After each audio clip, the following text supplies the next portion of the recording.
Okay, you're all set. Are we all set? Yes, thank you. Okay, great. Good evening, ladies and gentlemen, and welcome to the September 15th, 2020 Zoom Internet meeting of the Orangetown Plan and Zoning Commission. I am Commissioner Ozzie Parenti. Let me introduce the rest of the commissioners before we get started. I see Judy Smith, Paul Kaplan, Tom Tarenti, and Kevin Cornell. Also, Zoning Enforcement Officer Jack Demergen and Administrative Assistant Tammy Trantalis. So we have a pretty brief agenda this evening, so let's get started. First item on our agenda is a review of the minutes from the August 25th special meeting and the September 1, 2020 meeting. Take the August 25 minutes first, if we could.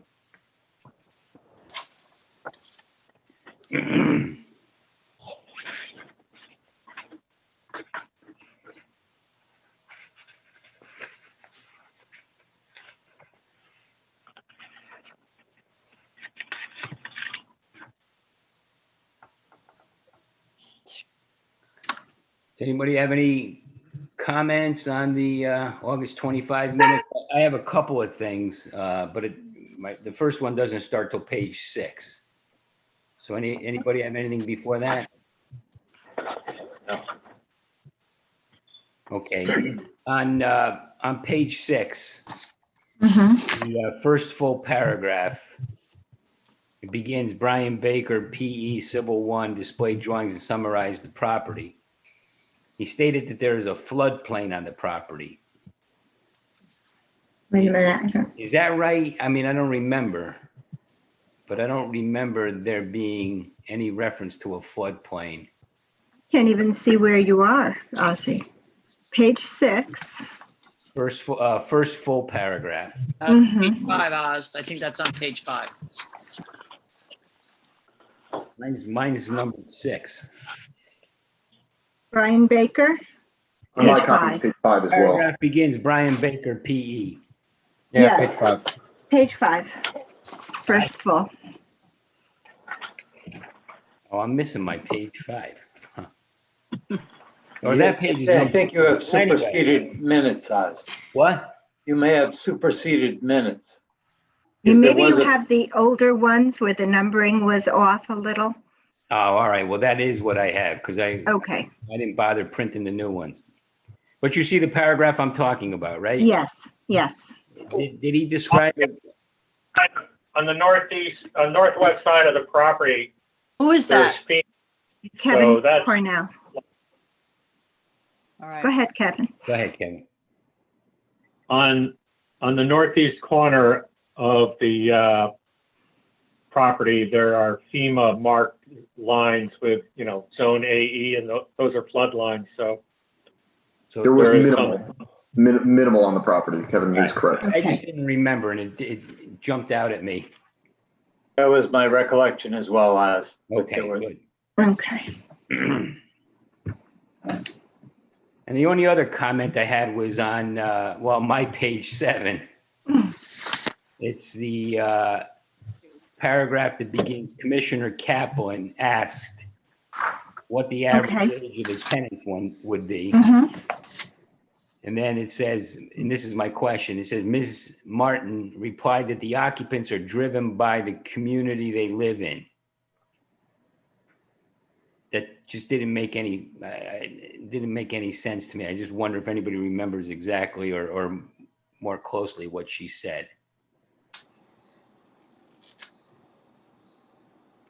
Word for word, I don't quite remember how she put it, but I think she was trying to get at that the average age of tenants is dependent on the environment around the facilities because there is no age restriction for it. So I think that's what she was trying to get at, but we could reword it for sure. All right. Yeah, it just wasn't clear, and I didn't want to leave it the way it was. Okay, no problem. But if you have a decent sense of what she. Yeah, I remember what she was trying to get across. Okay. That was all I had on those minutes. Anybody have anything else? No. No? Okay. All right, somebody prepared to move that we accept the minutes from the August 25th meeting? So moved. All right, Paul Kaplan's moved that we approve the minutes. Do we have a second? Second. Second by Judy Smith. All those in favor, signify by saying aye. Aye. Okay. On the the September 1 minutes,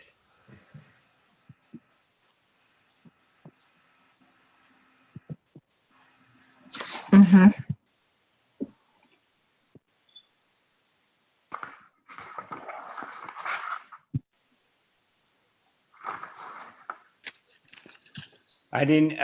Jack, I didn't understand the comment under old business. It says ZEO Demergen stated that since the orange zoning setbacks are those for any accessory structures under 150 square feet. Yeah, that doesn't, I know it sounds like we were talking about generators. yeah, it might have been from the generator conversation, but maybe there's a word or two missing from there. Stated that since the orange zoning. Okay. Yeah, we can reword. I think I was trying to say that the generators have been treated as an accessory structure under 150 square feet, like, you know, like a small shed or something, and it just kind of, it might be worded a little, little weird. We may Creatively. get into this under your report where we talk about setbacks, but Yeah, we will. I have. yeah, I took a look at it for this meeting, and if I've, a propane tank that's affixed to the ground, you know, in a permanent fashion, you know, I know it's nothing's permanent, but it right. fixed. I had the same That thing. I has kind to of got some of my questions cleared up as well. So during my report or new business, I can go into that. Why don't we just clean up that language then? Yeah. Minutes, we'll get to the discussion later on. Mm-hmm. Then on the second page, 3 paragraphs down, discussion ensued regarding changing the time public hearings begin. As there was a consensus from the commission, Chairman Parenti stated that public hearings will now begin at 7. That's not exactly right. I think what we said was we won't specify 7:30 as a start time for public hearings. That our meetings begin at 7 and proceed according to the agenda. Yay. Okay. So that Okay. you understand what I'm saying. I didn't write I do. correct words, but point is we're not specifying 7:30 as a starting time for Mhm. public hearings anymore. Right. Yeah, I'll clean that up. Those were my only comments. Does anyone have anything else? Okay, then a motion to approve the minutes. So moved. All right, who was that? Paul Kaplan? Yes, it was. Do we have a second? Second. Second by Tom Torrenti. All those in favor, signify by saying Aye. aye. Aye. Okay, minutes are approved. Okay. Minutes. All right, next item on the agenda is old business.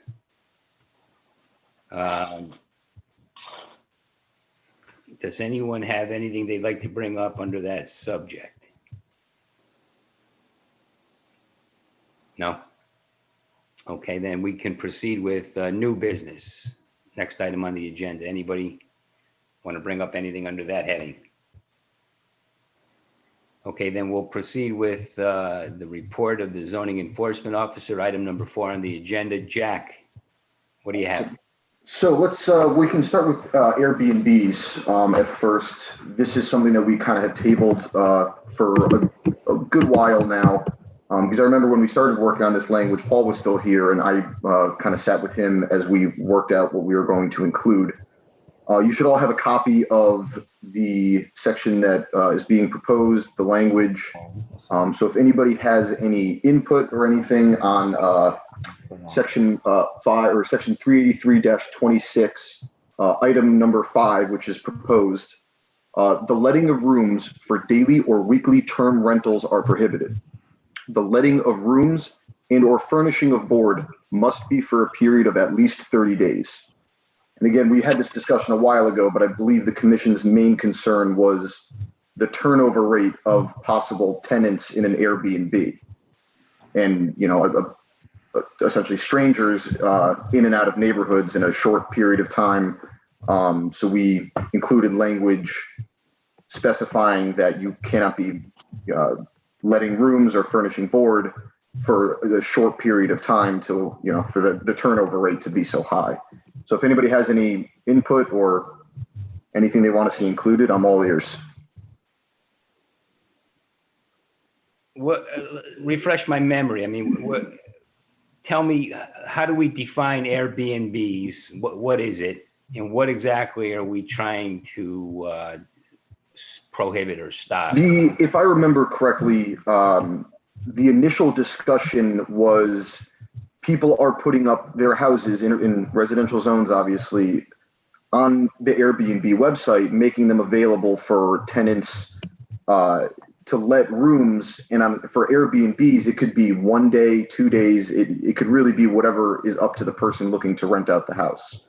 And I think the concern of the commission was that you have a lot of turnover in strangers, essentially, in a residential neighborhood with neighbors who live there full time. And essentially they're getting a new neighbor every other week, depending on who actually rents out the Airbnb. So from our initial discussion, I believe that was the main concern when Paul and I sat down to write this addition to the regs. Let me ask you this. Does section B1 do anything to prevent the scenario you described? Because the way I sort of envision Airbnbs, I wouldn't give my house up to someone who was, wanted to come to Orange, Connecticut for a period of time. But I wouldn't be living in the house while they were in the house as well. Right. I don't know if Airbnbs are exclusive, but I believe that the person who owns the property could or could not be there with you. I think it depends on the Airbnb that you are renting. So in some cases, the person who owns the house could be residing in that dwelling unit as well. But in other cases, they could say, they could be in a whole other state and just be letting that property that they own on a weekly basis or a daily basis to whoever needs it. So I don't think that Section 1 really puts a stop to Airbnbs. It might in some cases, but I believe Airbnbs could have the owner also in, say, another side of the house. So I don't think it quite prevents Airbnbs just by that itself. Okay. Does anybody have any comment on that? Jack, had your office been receiving complaints? Is that how this issue came to be? When we first brought this up, Paul and I had gone somewhere from a complaint to the neighbor saying, hey, their house is listed on an Airbnb website. I don't believe they had a noise complaint or anything like that, but I think they were concerned for the health and welfare. If they had kids there, they had no idea who was coming in and out of the house at all times, which I believe is kind of what sparked this issue. And I think the point was, this is going to be more and more common as time goes on. Airbnbs are getting more and more popular. So I think we wanted to get ahead of the curve and be able to draft whatever language the commission wants in order to, again, be ahead of the problem before it starts.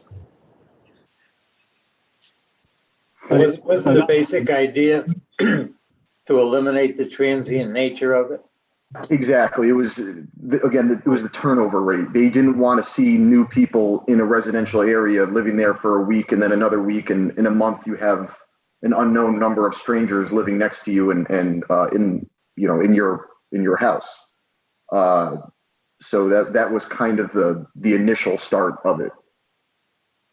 Right. But I think Ozzy's question was going towards, does B1 add anything to the prohibition? of the owner being or not being there. Because right now, if I own a house, I could rent it to someone on a yearly basis or a monthly basis, and I would not have to live in the house.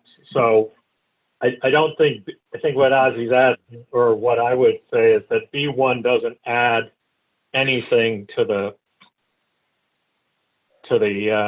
permitted or unpermitted activity where the owner is. It's the turnover of the occupants that's the issue.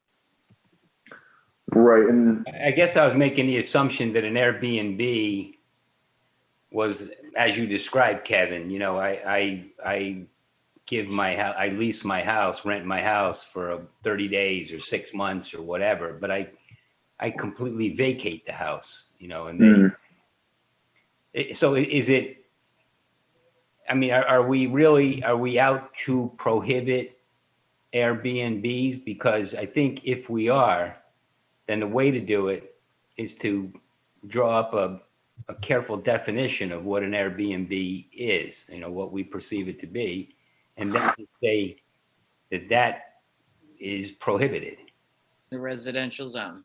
in a residential zone. Yeah, I mean, I don't know. You want to define it around a current business model. I think that you want to define it around the objectionable activity, which is the turnover ratio. So if, you know, right now there's no prohibition. I could rent it for an hour, a day, a month, or a year. If we're comfortable with a monthly basis, then why don't we just go to the turnover rate? So you would favor then the language that's being proposed? I think that correctly. I think that as long as we're going to permit the commercial activity, which I think that we, you know, there's no reason not to. I mean, I might, you know, be asked to leave Orange and rent my house, but I wouldn't do it on a weekly basis. What do you, the other concern I had, Jack, about the language is one of enforcement.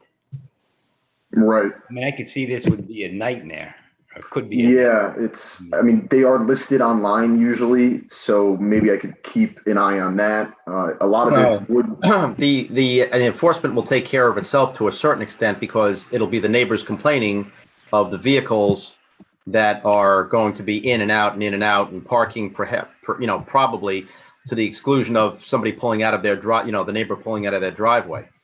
So maybe a combination of things, but I think that's where you're going to get your main reporting. Yeah, Paul is definitely correct. It's mostly going to rely on the neighbors to say, listen, I think they have, and it is easy to, you know, look up a house and see if it's listed online somewhere. You know, we could do a little research like that. I know Paul in the past had found a couple online after complaints, but it is mostly going to rely on neighbors, you know, saying, hey, there's a bunch of different people coming in and out of this house every week. It might be an Airbnb, you know, see if you can find it listed online. So that's definitely how it's probably will work. But again, we're not looking to prohibit Airbnbs. We're looking to prohibit the transient, you know, short stay type arrangements that people might make. Then, So, I mean, somebody could have their house listed for, you know, they want to, you know, provide it as an Airbnb. That wouldn't alert you to anything really, because you don't know the arrangement they're making with their prospective tenant. Right. How do other towns, have you looked at it all, how other towns deal with, you know, neighboring towns deal with this? I haven't actually. Maybe that's something I could, you know, look into and see how, you know, maybe Milford or Guilford or just some towns that are in the area and kind of reflect on Orange and how we like to run our stuff and see what they do about it. Because again, it's more of a modern issue. It's something that we're going to see a lot more of. So I'll see if anybody else is having this discussion as well and kind of how they're deciding on handling it. Do you see this as a major issue? I mean, do you get a lot of? I don't get a lot of Hang on, guys. It's the pandemic that's creating this as a non-issue. Once the pandemic clears, which could be another year, before everyone gets vaccines and we start feeling better about it again, then I think it'll pop its head up again. But until then, I don't think it's going to be a major issue. Right. Personally, I don't quite know why somebody would be getting an Airbnb. When I think of Airbnbs, I think of a vacation or a getaway of some sort. Right. But they are popular. I know a lot of people nowadays who their first thought is Airbnbs because they're cheaper than a lot of other housing options for a short period of time. So Right. in the Or if you future, wanna go I to do think so. You want to go to a destination and spend some time there. I mean, it's not, where you want to be at a house. You're going to be away for 30 days, 60 days. You want to be at They a are a lot cheaper than a lot of other options, depending on the options you find. Some people would rather, they're there for the location, not exactly where they're staying. And people who are vacationing on a budget or going somewhere on a budget, Airbnbs are getting quite popular. I mean, it could be, say, an event at Yale University, a graduation or a parents' weekend that, Exactly. when people are traveling again, they may want to stay 1 or 2 nights. And so, I mean, yes, Orange is a destination for us, but Right. Yeah. and for a shorter period of time. So do we want to prohibit that? Somebody goes to a destination because they're going to be at a wedding and they want to be there for 4 or 5 days or 3 or 4 days. And they want to occupy this house for the wedding. Do we want to prohibit that? I'm not thrilled with the concept of having my neighbors have cars in and out, every changing every 2 days or every week. I don't see the benefit for the town of bringing. I mean, I guess there's a commercial aspect of it, but I think it's also a burden for the town.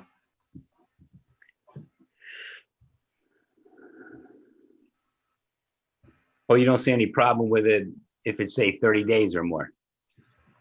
No, I mean, listen, I think you're balancing the ability to use your property versus being obnoxious to your tenant, to your neighbors. No, I think that your ability to rent your house is certainly something that we should, I don't see how we get around that. But I think it's the turnover that's upsetting to me. So then I guess you would favor the proposed language, Paul. Yeah, I think I mean, that's what the difference is how many people are coming in on the frequency of the basis. So yeah. Yeah, I mean, my thought, Kevin, on B1 was that if the owner of the property stayed in occupancy when the property was let or the rooms furnished, that would make the arrangement less likely to occur. I think. I mean, that's my sense anyway. And maybe, B1 doesn't solve the problem, in and of itself. Well, listen, I don't know. I mean, we don't need to. Right. I think we should give Jack the chance to gather what comparable towns do with regard to Airbnbs, and this is a starting point. Yeah, other zoning regulations might not even mention or use the term Airbnb. It may just, fashion the way our regulation is, Well, listen, I'm okay with the proposed language, but I think Judy's right. We should do a little more research at this point. For sure. Put it on our agenda for the next meeting or. Yeah, absolutely. It's, study it a bit. And like Paul said, this isn't a current problem with COVID and everything, but I think it will rise up in the near future as they get more and more popular. But I'd be happy to see what a comparable town has been handling this and what approach they took. All right, and once we figure out what we want, then it needs to be noticed and everything else. And we have to have another public hearing on it and everything. So. All right, so why don't we do that for now? Sounds good to me. Just one very minor grammatical thing. Yep. I think you want to say is prohibited rather than are prohibited. Are prohibited. Prohibited. Is prohibited. Got it. Thank you. Thanks, Tom. All right, so moving on. Yes, move on, Jack. Okay, so I brought up last week, however, I've been getting a lot of calls for generators and propane tanks. As we see storms like we recently did here, people are looking more into full house generators, so they have them in case of emergency. As I was looking around the regs, and I sent everybody an email this week referencing a cheat sheet that the zoning office uses for our smaller structures, and just to kind of hand out to residents to use for a residential area regarding accessory structures and things of that nature.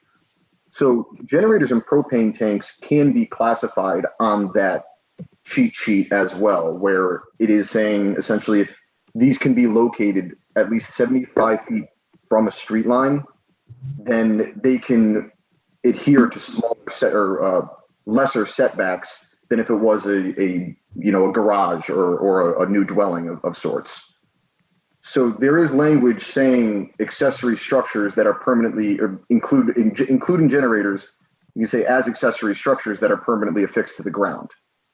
So those could just be considered one of those minor accessory structures, or like a pool or something like that. The generators and propane tanks can fall under those existing regs. So it kind of just makes the most sense to me, at least, to lump those in with those and just say, this is something that if it can be located 75 feet from a street line, then we should treat, them as such as well.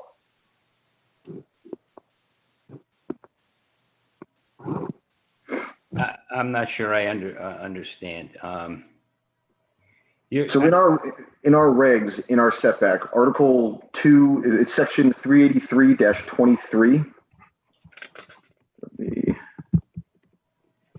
Yeah. I'm sorry, I'm just getting there myself.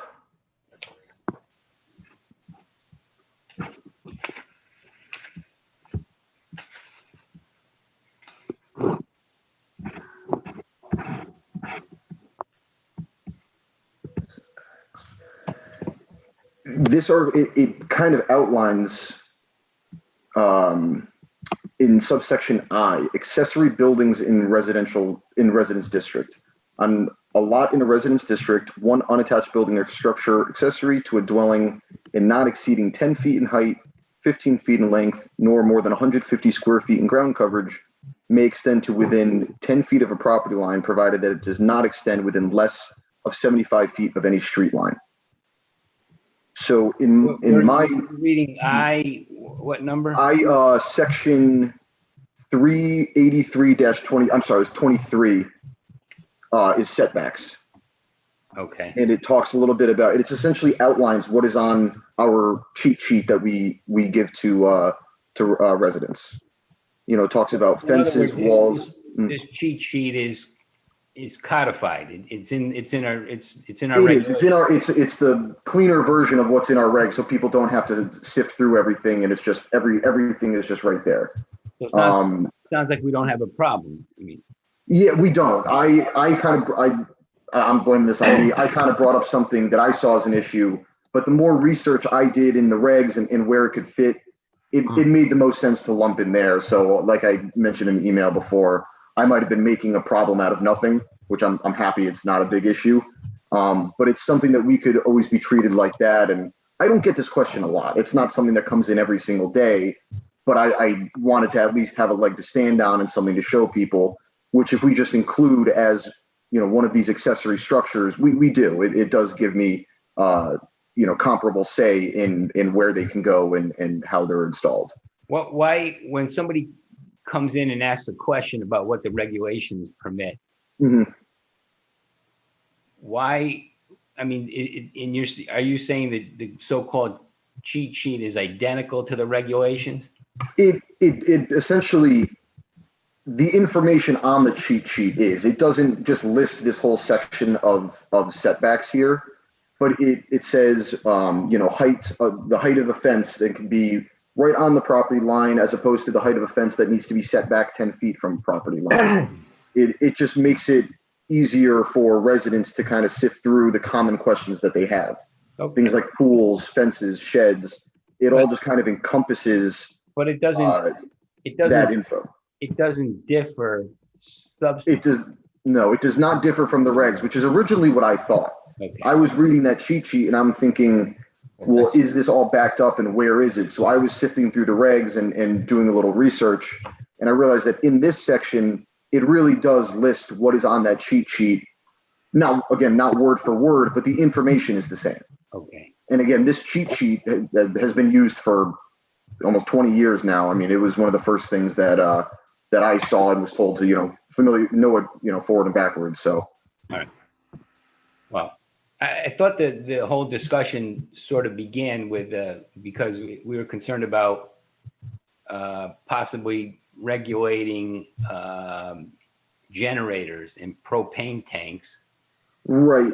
And those, it wasn't, I think the issue was raised, are they,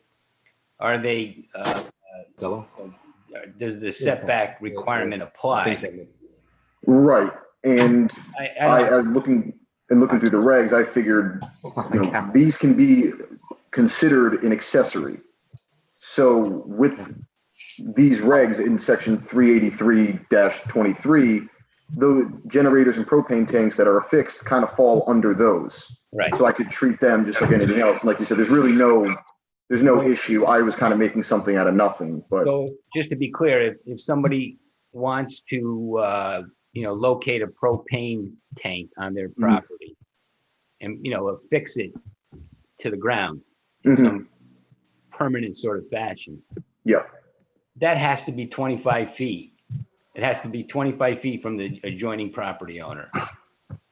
Well, if we're treating it as an accessory, and I don't know why somebody would locate a propane tank so far from their house, but according to these accessories, if you can locate it 75 feet from a street line, you could be 10 feet from the side and 10 feet from the rear. If you can locate it at least 75 feet from in the front yard.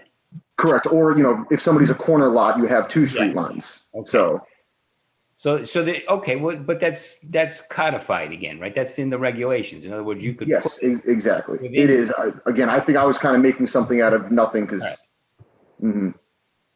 I mean, a generator, I guess a generator could be permanently affixed. The same rules would apply.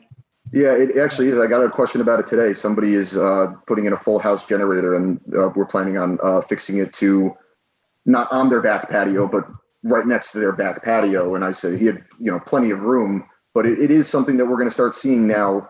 Like I said, with the storms recently, people would rather spend the money and do this now and not have to worry about it when the time does come. But the setback requirements are clear.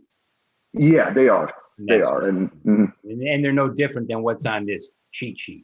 Correct. And also a propane tank and generator, no one's going to locate it 100 yards from their house because then it doesn't do them any good. Yeah. So. All right. Okay. Yeah, I think that was it. Again, I apologize if I'm making issues where issues don't need to be. I'm sorry? Any questions for Jack on that subject? No. Well, to me, it doesn't seem like an issue that we really need to deal with anyway. Okay. All right, Jack, anything else on your report? That is it. Thank you, everyone. Thanks, Jack. All right. All right, then that concludes our first four items on the agenda. The rest of our agenda tonight are the public hearings. Item number 5 is the application for special use submitted by Tom Delizio for property known as 94 Sunset Drive. It's a request for larger ground coverage as per section 383-26I-3A. And the proposal is to construct a 30-foot by 32-foot garage for additional storage. I see that Thomas is here, the applicant is here. Correct. Yes, I am. Okay. Oh, you know what? I forgot to do, Paul. We need to read the Public hearings, yeah. I'd be ready. So to appear one time on Tuesday, September 1st, 2020, and one time on Tuesday, September 8th, 2020, the Orange TPZC notice of public hearing, Notice is hereby given that on Tuesday, September 15, 2020 at 7 p.m., the TPZC will hold an online Zoom meeting to conduct a public hearing on the following. The application for special use submitted by Tom Deluzio. Perfect. Thank you very much. For property known as 94 Sunset Drive, the request is for larger ground coverage as per section 383, 26I3A, to construct a 30-foot by 32-foot garage for additional storage. Also an application for special use submitted by Nick and Niels, Inc., for the property known as 550 Boston Post Road, as per section 383, 143.4, outdoor dining seating area, to provide a 30-foot 9-inch by 18-foot 9-inch outdoor dining area for an approved Mission Barbecue restaurant. Copy of the notice has been filed with the Orange Town Clerk. Additional information is on file in the Orange Zoning Department, dated in Orange, Connecticut, this 27th day of August, 2020. Okay, thank you, Paul. All right, so I don't need to introduce the item again for the agenda. Tom, you want to take a few minutes and explain what you propose to do? Sure. I do have I know you guys all have the whole file in front of you also. Yeah, on my property, I'm just looking to build a 3-car garage for my own personal use and my own cars. Again, it's not going to be for, I'm not going to be doing work out of here, customer work. It's not a job shop. It's just for storage for my own personal cars. I did I have the site plan in front of y'all. So you can see I have, the correct offsets. I am a corner lot, but I have the offsets on all sides. I included the engineered drawing as required, which it will be built to that. I included a few other pictures, an actual print, draw a picture of what the garage will look like, the application. I have 6 letters in there signed from my direct neighbors, showing that nobody has any disapproval of what I'm doing. They all approve of, I showed them all the photos and approximately where it's going to be. All my neighbors approved, no objections. What else do I have? I already had the B100 test done. Brian and I worked on that together. Can you explain what, if any, issues there are with respect to that report? The B100 report? We are that, the septic system. I saw the letter there. It wasn't exactly clear to me. No, there was no objection. It was it's a requirement, I guess, that even though my septic is on the other side of my yard, you have to have, the designated area in case my whole system fails. So I had Ciola Excavating come in and do the test, and they did approve of an area. They did approve. They did say there's other areas where I could put a septic, a whole system if need be. The septic system as it is now is I'm looking at the site plan. Okay. The survey. It's on the side of the house where the existing AC unit and the existing propane tank are. Correct. Yeah, it's pretty much straight out the back of the house. Yeah. What page would that be on? Hold on. Let me try to. Yes, correct. If you're looking at the, I don't know how I turn this thing around here. Hold on 1 second, please. Oops, switch camera. Okay. I believe if you're looking at this paper here that came from Ciola Excavating. Let me see if I can line this up. I'm looking at the survey plan. Okay. So yeah, so on the survey plan, it would be, yeah, my septic right now is all the way up in this area here. I don't know. Where am I? Yeah, it's like up in this area here, if you can see my finger, So when Ciola was here, he designated an area down here if need be, like behind the proposed garage I'm trying to do. I'm sorry, I'm not. Toward Lambert Road then. Correct, yes, sir, yes. If need be, but again, right now, there's no problem or anything, it's just you have to have the reserve.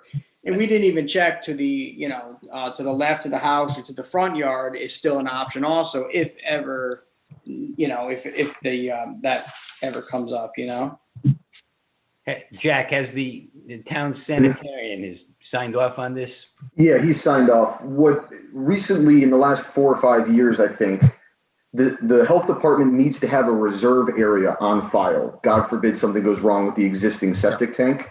So any land use, whether it's a pool, a shed, if there isn't a reserve area on file in the health department, soil testing has to be done to ensure that there is a location on the property that is capable of housing another septic tank. All right. So the current, I'm sorry. so There the actually current, is, go ahead, Jack, I'm sorry. I'm sorry. Yeah. So the current septic tank is the one shown behind the house, and that reserve area is just a requirement of the health department to have on file in case, again, God forbid, something goes wrong with the first one. Right. The health department, they've signed off. They're all set with this proposal. So they're comfortable that if the Oh yeah, yeah. He has plenty of room. the proposed building isn't going to get in the way of. No, he's fully aware of it. He signed off on it. They have plenty of room, and like the applicant said, there is a lot of other space on the parcel. If that was, if something went wrong with that reserve area, there is other places. Do you know how big this lot is? To do. Or does the applicant? I'm not sure if it's on my site survey. I did have a site survey done. I might be able to find I'm not out. sure if it is on that survey, if there's a total or not. I didn't see it on there, Tom, but it appears to be a good 2.5 or 3 acres. Is it that big, Tom? No, we're only right about 1 acre. I'm right about one. And the scale on that drawing must be incorrect, Tom. I believe it said 30 scale. Yes, I believe it is, yes. Yeah, 1 inch to 30 feet, correct. It could be, deceiving. It's a small house. I mean, it's not really a very big house on that lot. Well, no, I put a 30 scale on it, unless I forgot how to read a scale. Oh, I'm not. 0.88. Tom, the dimensions on the drawing are basically a rectangle, 300 by 175, so it's about an acre and a half. Okay. I'm on the town GIS website, and it is 0.88 is what it's listed at.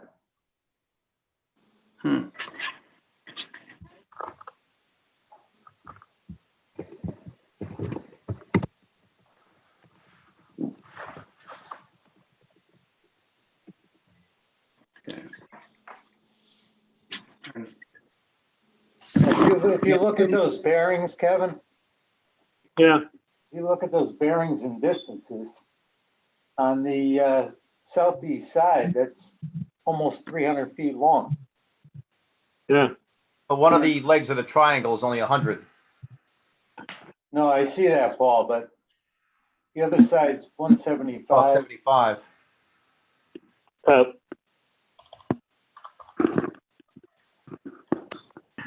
Something's not right, because that 175 feet is more than 6 inches long.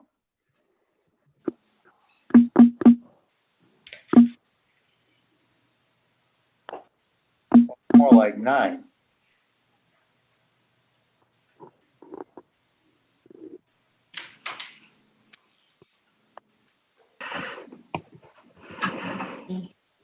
Well, I have to say, I drove by the property this afternoon. It didn't strike me as a property that was over 2 or 3 acres, Tom. No, it's not. I know it's right under an acre, so that's why I'm questioning my drawing here, and like you guys are measuring. Like I said, I'm new at this, so you have to steer me. I'm looking at it right now. Yeah. Yeah, that 175 foot dimension, if you put a 30 scale on it, it's 260 feet long.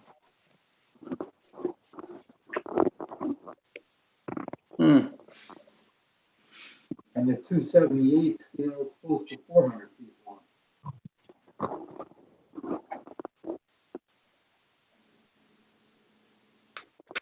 I think maybe it's a 20 scale drawing. I can't hear you. I think it's a 20 scale drawing. Well, Oz, I what think did that's all it boils down to. I think the scale is wrong. But I mean, I don't think there's probably not any question that we're talking about a site that's like a little under an acre in size, right? I mean, everybody's in agreement on that. Mhm. I'm in agreement with that. Yeah, I mean, that's what I've always believed it to be, so. And I guess what I'm saying is what I think you need to consider is, you know, the magnitude of the proposed building versus the size of the lot. I mean, that's sort of been our, you know, our viewpoint of these these applications when they're presented. You know, I mean, I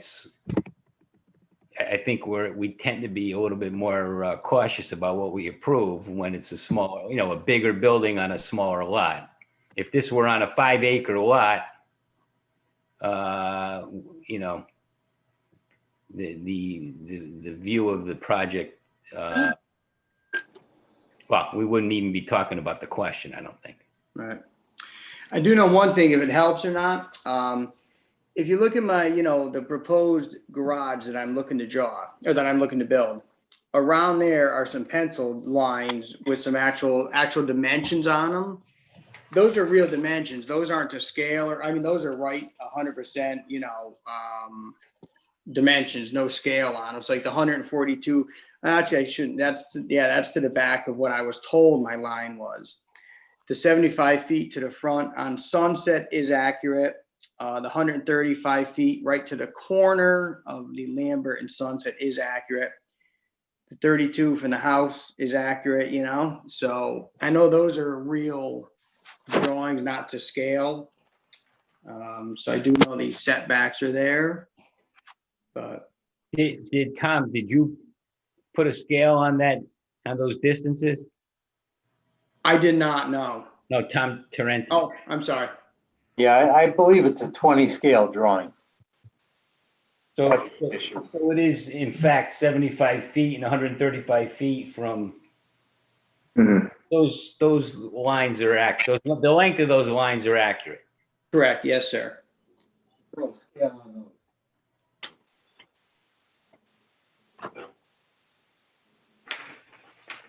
What is the maximum height of the garage? On the engineered drawing you have, it shows 15 feet 3 inches. That's just before the grade and all. After I'm done grading off the soil and planting grass and all, it'll meet the 15-foot requirement.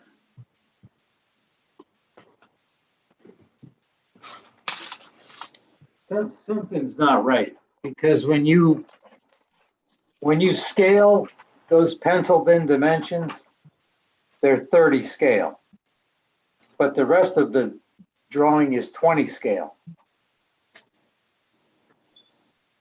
And if you take roughly 2/3 squared for the two directions, that's why I'm coming up with 2.5 or 3 acres, and it's only 1. If you take 0.67 squared, I hate to get overly technical here. I think 0.67 squared, that's 0.44, little less than half.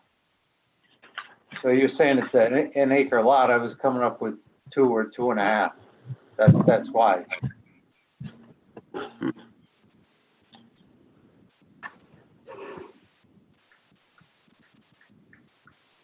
Well, My only concern, Tom, is if it is in fact a 20 scale drawing, then your setbacks are only 2/3 of what is penciled in here. right, Yeah. but that's right. But Tom, that's right. That's the day. I understand what you're saying. Those penciled in drawings are, I didn't actually scale those off of the drawing. I actually ran a tape from the road, a tape measure from the road to the corners, so that's an actual like physical tape measurement drawing, measurement, so,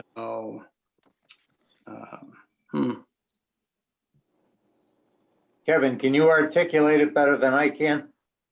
Well, I think what you're saying is if the bearings and distances on the plan are correct, then, for example, your frontage along Lambert is shown as 100 feet.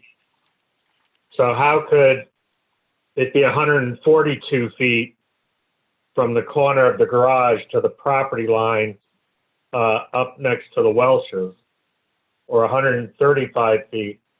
I mean, something's not correct either graphically or with numbers here. right. If you add 30 feet for your garage, 32 feet to your house, that's going to throw you over 60 feet.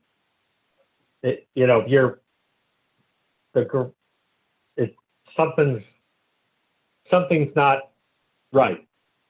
Okay. Yeah. Per se, graphically, this looks fine. When you look at the aerial of your house, you drive by your house, you can see that it's going to sort of disappear in the neighborhood. But we need a plan that, is, dimensionally kind of correct, so that when we go to, you follow these dimensions and that shed winds up on Sunset Drive, that's not going to be a good day. They'll say, why did Kevin Cornell? It's a little bit of a moot point with the exception of the 75-foot setback. The others are quite large. But, as Kevin said, if everything's out of whack graphically and 75 feet becomes 50 feet, then it's a little bit of an issue. So would the engineers on the board recommend that we allow the applicant to get a new drawing that's accurate? And then we could maybe all take a drive by the site on our own, like we tend to do with these applications, and just sort of assess the neighborhood.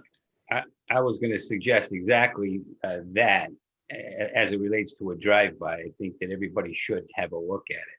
Well, and I think we need to know exactly how far if it's going to be 75 or not from Sunset. A question for the applicant: would it be possible maybe to drive just 4 stakes to sort of pin the corners of this, and we could swing by? Yes, of course. Yeah, I could do that. Okay, because then we know where the heck it's going. Right. Okay. And again, guys, I tried doing this right. I hired an engineer. Seriously, look, I hired an engineering plan. We're trying to blame you, Tom. We're trying to blame you, but I know. I don't think it's your fault, Tom. I'm trying to do the right thing, I didn't check the scale. While you're at it, while you're talking to those guys, Yeah. I mean, you said on this addition, you intend to use it to store cars. Yeah, just You my don't own. have to live in it. No. I imagine the only utility you'll have going to it is electric, right? Right. There's not even a loft in it because the ceiling with the 15-foot height, I'm using the scissor trusses, there's not even, Did you read any of the notes on drawing T1? What's that? T1. Oh, It's Title sheet. entitled New Garage Prepared for Thomas Delizio. okay. Look Excuse at me, guys, I'll be right back. Just an example.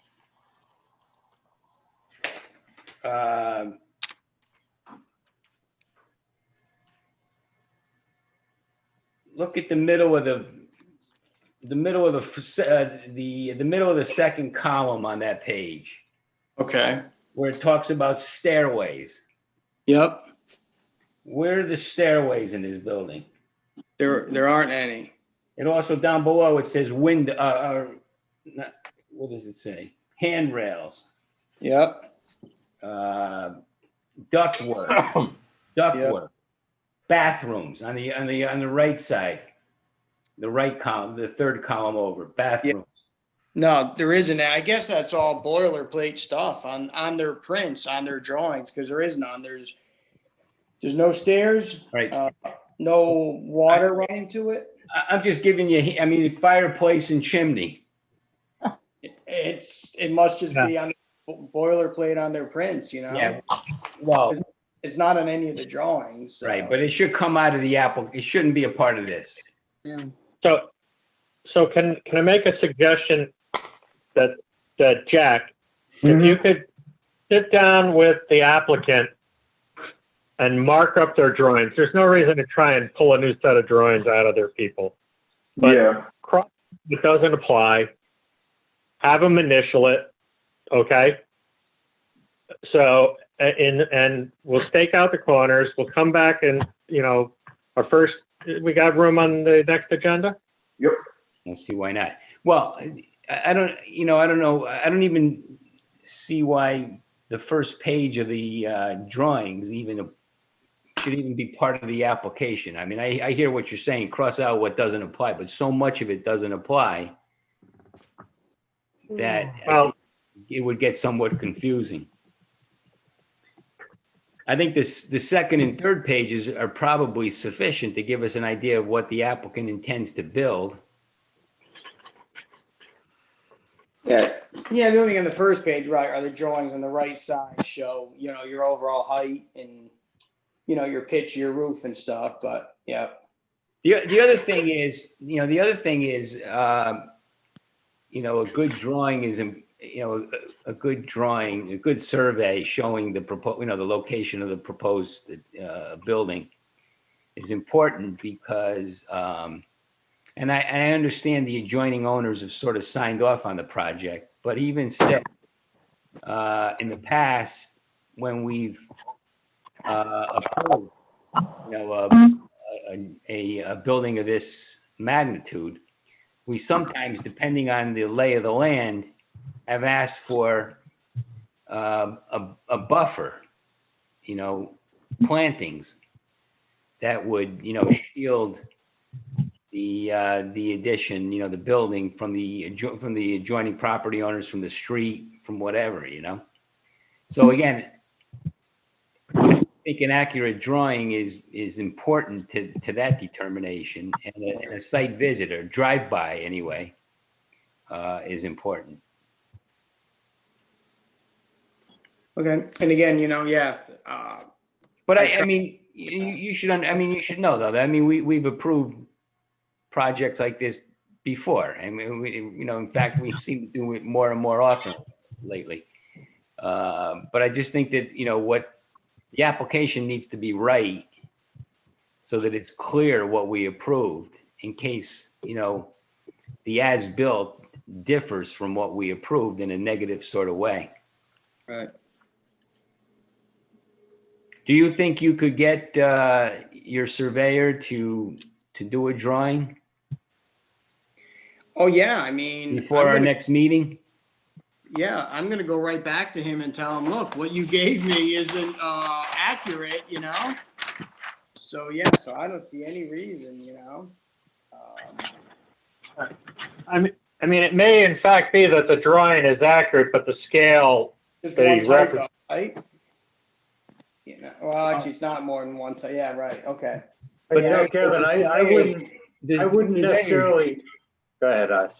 No, I was going to say it's the surveyor who should put in those distances, that measure the setbacks, Right. not the applicant. In other words, it should be the surveyor who's signing off on that stuff, right? If it were just a simple matter of the scale being wrong on the drawing, I wouldn't bother me so much. But the fact that the penciled in setbacks are at 30 scale roughly, and the rest of the drawings at 20 is kind of perplexing to me. Right. And he really should fix that for you, Tom. Yeah. Right. I guess that's what we're saying is there's no reason for it not to be right, Yeah, and I don't know why I remember when I talked to him about this, he told me why he didn't dimension that out. Maybe because it wasn't actually on the site yet. I don't know, but okay, I'll talk to him about that. Yeah.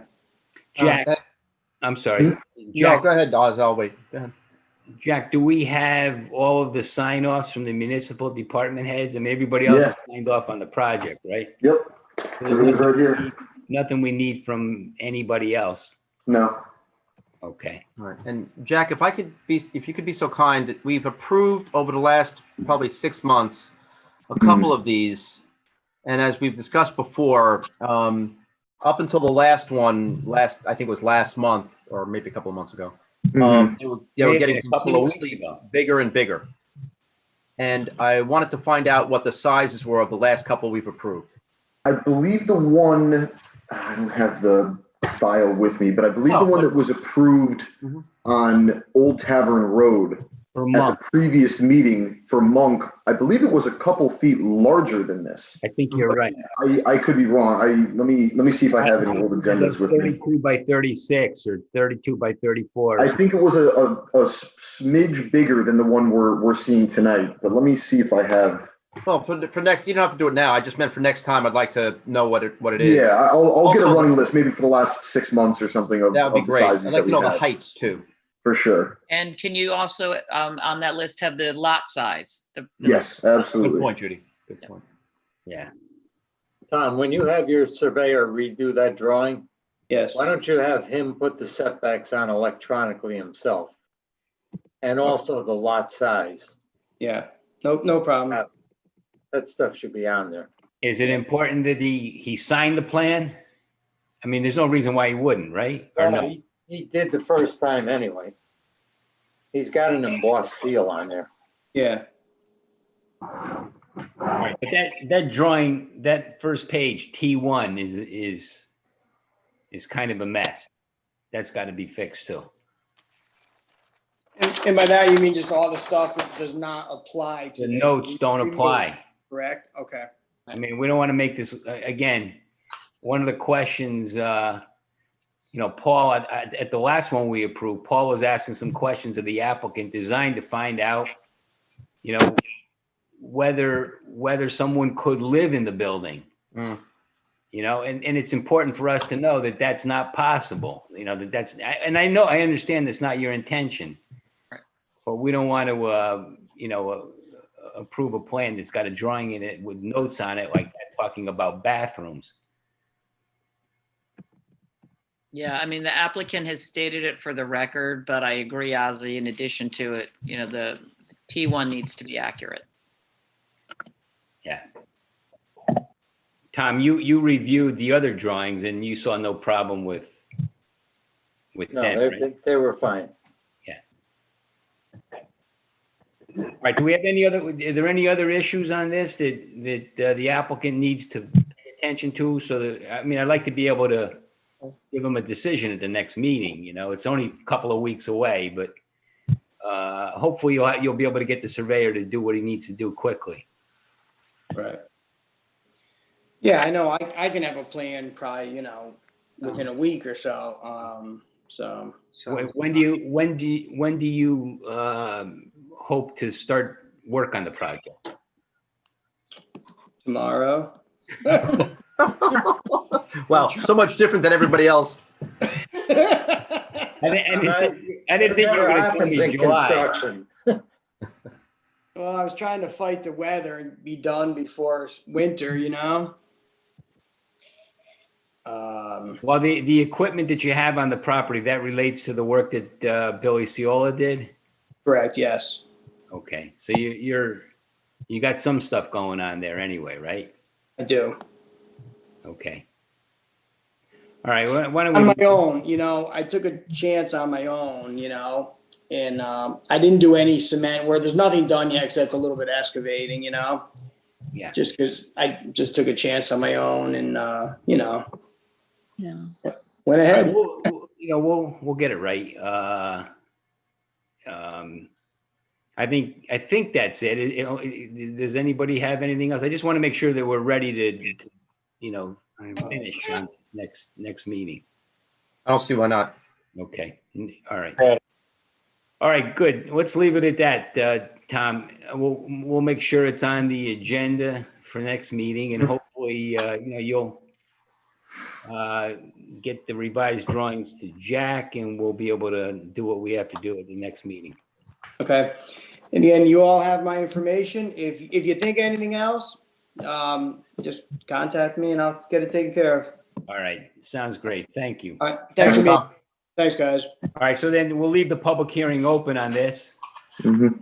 and we'll take it up at the next meeting. Thanks. Thank you.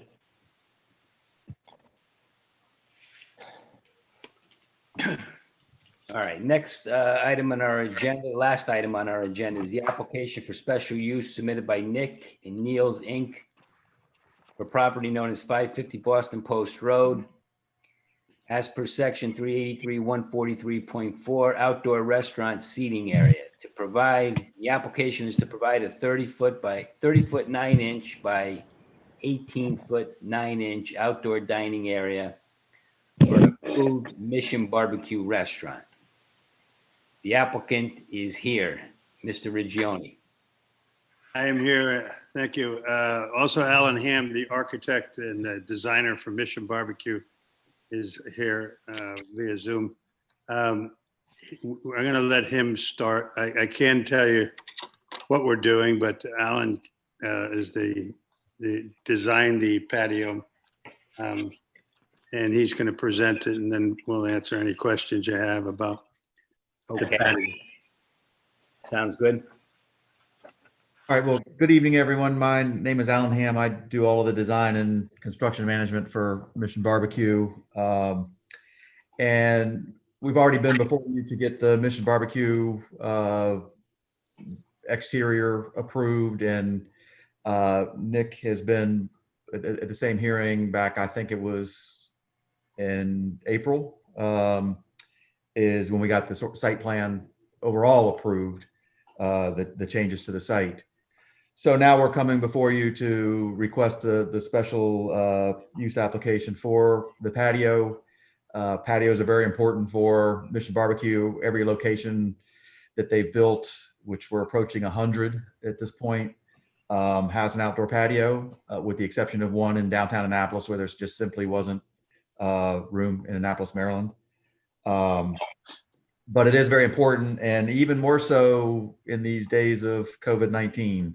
I'm sure that's happening up there, at least seasonally, that there's additional dining that's allowed outside, and a lot of people are preferring outside dining to being inside to protect themselves from COVID. So it's somewhat even more important. We've submitted our drawings and photographs of what these typically look like. We're showing 36 seats within this patio area. It's essentially sort of standard picnic tables with some umbrellas. And we have a very simple metal railing that encompasses the patio area.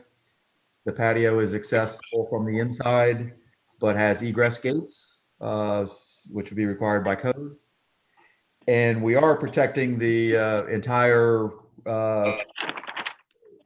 patio occupancy from, say, runaway cars, which seems to be a big issue these days, with some truly traffic rated bollards that surround the entire patio on areas that affront the parking areas. Alan, I'm sorry to interrupt. On the parking area bollards, they're not, that picture's not representative, right? Because those are only a couple of feet high, 3 feet maybe. Yours is going to be 4 feet.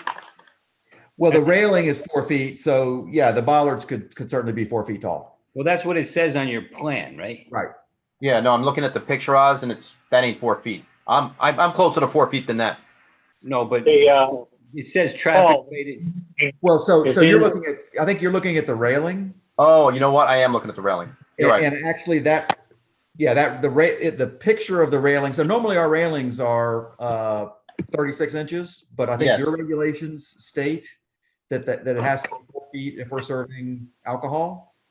And I do want to state that Mission Barbecue does serve alcohol, but it's a very, very minor part of their beer and wine sales are far less than 2% of their total sales.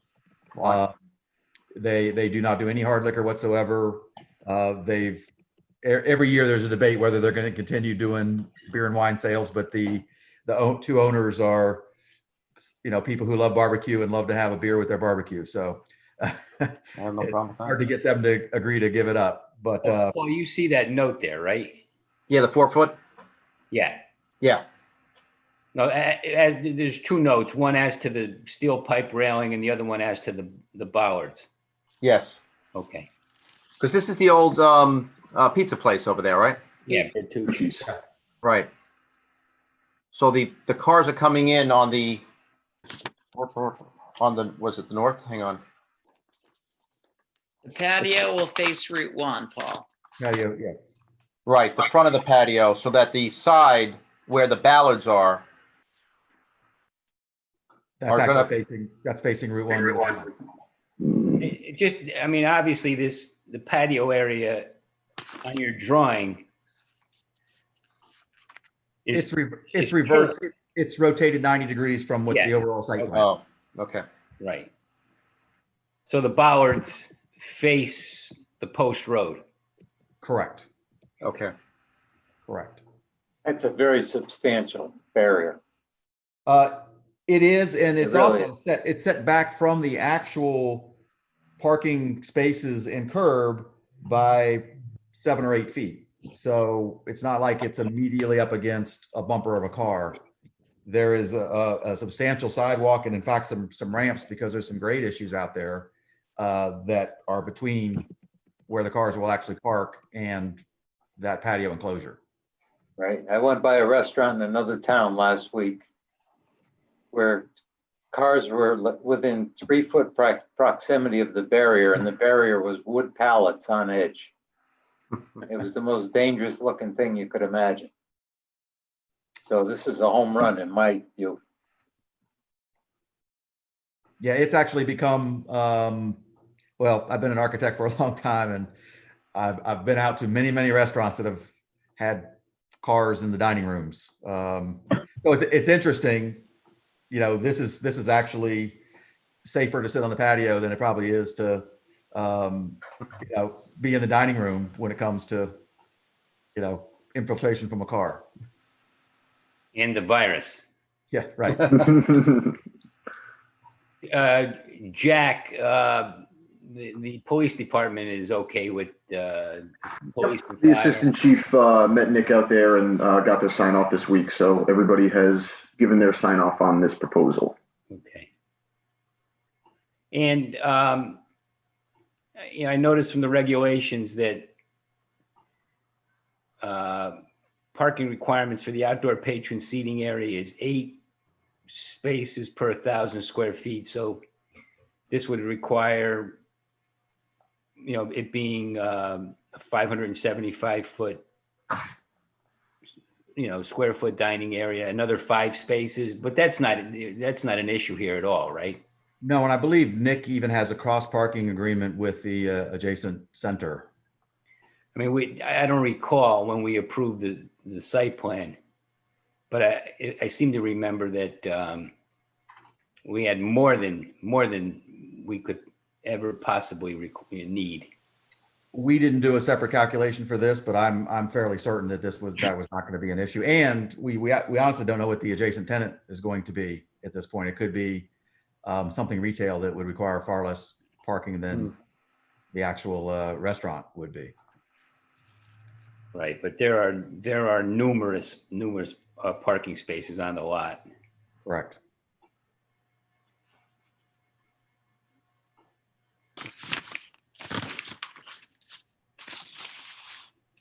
And one of the other requirements, actually, this language isn't all that clear, but subsection L, outdoor area is intended for seated patrons. The total number of patrons in the outdoor seating area shall not exceed 10% above the number of seats approved by the Plan and Zoning Commission. So that must be 10% above the seating capacity of the building, right? Of the entire occupancy.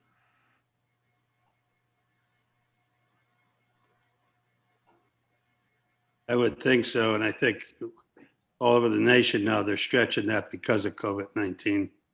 You know, they're letting more people sit out on the patios because of the indoor restrictions.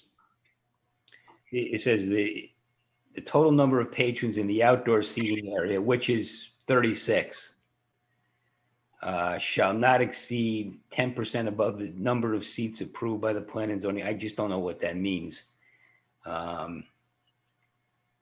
Sounds like it goes to the, the occupancy of the indoor space. In other words, if you had 30, if you had, I don't know. Well, you need for that to be, for 36 to be within 10%, we need to have 360 restaurant seats inside, which we're nowhere near that. So there's I don't know what that means. I got to be honest with you, because that's what I was thinking. I mean, if Well, I guess our total occupancy, we have approximately, I'd have to go back and double check it, but approximately 100 seats I inside. think, you know what, I read that again. I think what it means is the outdoor seating area shall not exceed 10% above the number of seats approved. So if we approve 36, does that mean you can't have more than 42?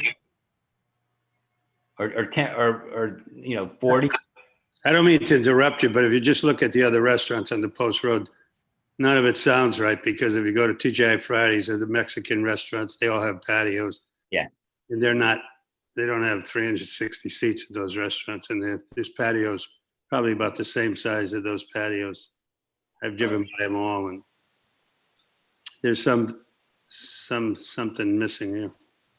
Yeah, we're gonna have to someday take a look at that, Jack, because it's subsection L, 383. Yeah, I'm looking at it now. 4L. I just don't know what that means. I'm satisfied on the parking. Yeah, I'm not exactly sure what.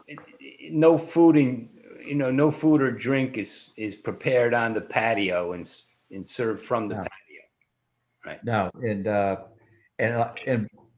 it's effectively attached to the building, so it's not like anybody would be carrying open alcohol beverages outside of the enclosed structures of the Mission Barbecue, which is sometimes a concern with these boards.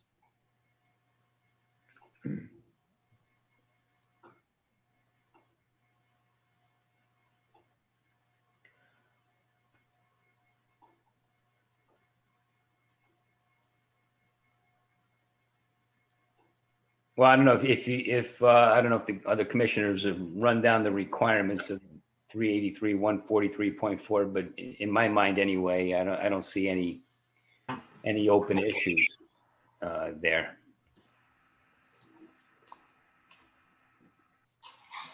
Okay. Do you have anything else to add, Alan? No, not unless there's any other questions I can answer. Nick, do you have anything you want to add? The only thing I want to add is I think it's a great project. It's a great corner.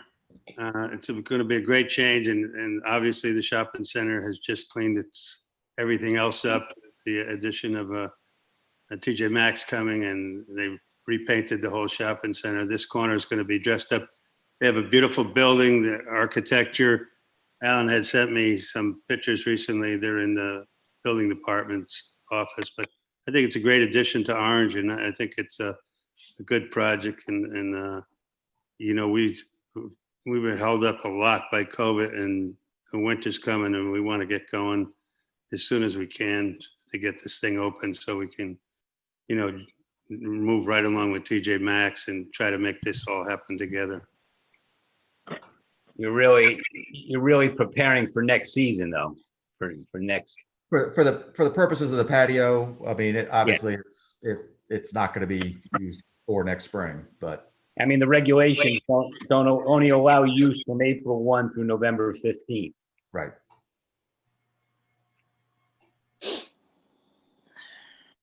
Okay. All right. Any further questions from the commissioners? No. Okay, No. then, and Jack, we do have all the sign-offs you said. Yes, sir. All right, do we feel we need, oh, and I should ask there's nobody from the public? How do I, No, nobody reached out. Nobody nobody's on this call? had any input or anything. Like I said, my information is out there and all that. And, right now, that's kind of how we're doing it, but I haven't heard anything. All right, so we have no comment from the public, no further comment from the applicant. All the municipal department heads have signed off. I don't think, correct me if I'm wrong, I don't think we need any other information in order to decide the application. Is that correct? I don't. All right, then, if someone's prepared to make a motion to close the public hearing, let's do that. So move. All right, I think Judy moved that we close the public hearing. Paul seconded. All those in favor signify by saying aye. Aye. Aye. Aye. All right. Anybody want to comment on the application? Looks great. I mean, as far as outdoor dining goes, it looks wonderful. Very safe place. I'd feel very comfortable out there. Let them go and try to, recapture some of the clients they're losing from the inside. Yeah. Well, it looks like, it's a good addition to a project we already approved, and it'll be a good addition to the post road for sure. As far as I can tell, it complies with all the special standards for outdoor restaurant seating. I don't think we have any concern about that. And we have the municipal department head sign-offs. So unless there's further discussion, I think we can leave it at that. Kevin, you have anything to add? I do not. I'd like to make a motion to approve the application for special use submitted by Nick and Niels Inc. for property known as 550 Boston Post Road. The addition of a 30-foot 9-inch by 18-foot 9-inch outdoor dining area for the Mission Barbecue Restaurant. Okay. We have a motion to approve the application. It's been seconded. Is there any further discussion? It just occurs to me that we should make a finding of, consistency with our plan of conservation and development. This is a use which is, harmonious with other uses in the commercial It district. is now. I can't see how this would adversely affect property values and all the other considerations that we could make under the special use statute. So I'm sorry to interrupt. I want to bring up one thing before we do vote. It just occurred to me. There is room for a future tenant at this property. I'm not sure if any approval needs to be with the stipulation that this patio is only to be used by Mission Barbecue. I'm not exactly sure how the commission would want to word that or include anything about that. Only exist along the Mission Barbecue frontage. Awesome. They're showing diagrammatically the ghosting in a future outdoor dining for someone else, but it's not part of the. Awesome. I just Sorry, wanted to make sure. Right. If I'm still allowed to speak, at one point in time, Nick had asked us to show the patio going all the way across in case he had a future tenant. But I guess we just need to make it clear that this is just approving the Mission Barbecue portion that's inside of their lease line. yeah, I mean, we're approving the drawing. Right. And the drawing shows the patio area to be only part of Mission Barbecue. I just wanted to make sure. Sorry, everyone. Thank you, Jack. All right, so we have a motion to approve the application. It's been seconded. All those in favor signify by saying aye. Aye. Aye. All right, it's approved, Tammy, unanimously. Thank you. I think that's it for this application. Thank you, Alan. Thank you, Nick. Thank you. Thank you And all. good luck with the Thank you, project. everybody. Appreciate the assistance. Okay. All right, well, that concludes our agenda for this evening. Ooh, Someone prepared Move to to, adjourn. I wasn't quite fast enough, Paul. You gotta give me. All right, we have a motion to adjourn, and you have a second? Second. Some night, somebody's gotta say no second. I'm ready to second it. Won't be tonight, Oz. Second, all those in favor signify by saying aye. Aye. Aye, meeting's adjourned. I don't See you know later, what. guys. Thank you, everyone. Have a Thanks. good Good evening. night. Good night. Is determining how to best present it, embracing the importance that social emotional growth plays as a part of the learning dynamics. We've been intimately involved with a system that was at the forefront of current education.